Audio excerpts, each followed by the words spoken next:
Hey friends, so I have been called granola and crunchy and hippie, and honestly I think they're all kind of a compliment. I'm a big fan of that.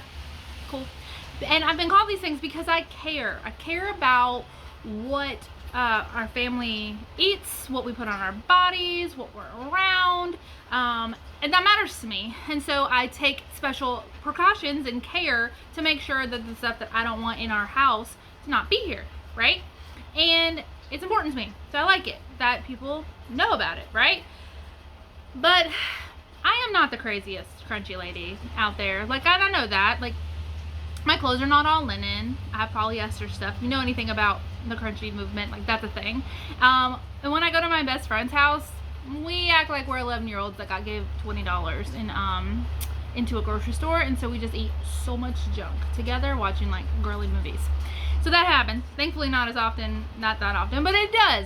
And then, like, I ate Halloween candy, you know, like, that happened. I let my son have some. Like, it does happen. So I know that I'm on the scale, like, I'm not way over there, like, with the most, but I am more towards them than not, right? And I kind of take pride in this. Like, I like that I do this. And the other day, I was listening to something, and there was a woman on the podcast that was talking about, you know, she seemed kind of like I seem. And now, before, and her kids got really sick.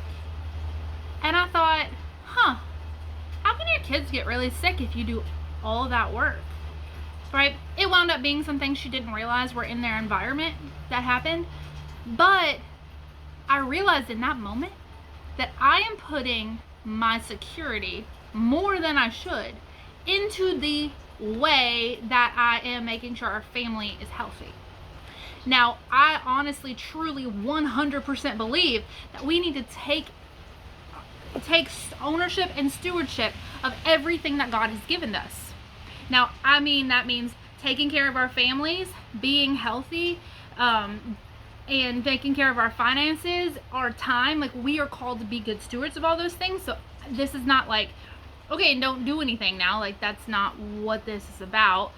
But we have to remember where our security comes from as Christians. Psalms 27, it says, "Some nations boast of their chariots and horses, but we boast in the name of the Lord our God." This scripture is talking about putting your security and boasting about your wealth, but we know that our security doesn't come from things. It doesn't come from how much money we have. It doesn't come from how healthy we eat. It doesn't come from how great our schedules are. Our security comes from the Lord. As Christians, we are called to put our faith in Him. And when we do, and the world falls apart, which it will, no matter how good at everything you are, we know that He will continue to provide and continue to move us forward. And so, my friend, this is my encouragement to you. Remember where your help comes from. Remember where your security lies. And lean into Jesus, no matter what the season. Good, your household is healthy, your finances are good, you guys are rocking and rolling. Or if there's just sickness running rampant, if there is, financial struggles, if there is, I don't know, anything else, like the kids are crazy and there's chaos and you don't know what to do with yourself, all of those things, right? No matter where it is, our security and our provider is Christ. And so we have to continue to remember that in the good and the bad. That is my encouragement to you, and that is my challenge for you. And I want you to look into yourself the way that I did this week, and I am challenging myself as well. Are you honestly putting your security in Jesus or in the good things that you're doing? Keep doing those good things, girl. Like, 100% keep doing them. But where is your hope? Where is your security? That is the question. Now, I hope this blesses you and encourages you.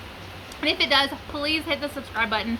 And also, I want to tell you that in the description, there is going to be a free resource. It is how to set up weekly sustainable rhythms, and this will walk you through all of your current tasks, what's most important, and how to set that up for you. It's not a cookie cutter. How to set that up for you and your family to be able to sustain the rhythms that are most important to you, living out your priorities in the best way. So that guide is in the description, and I want you to grab it, and I want you to have a blessed week.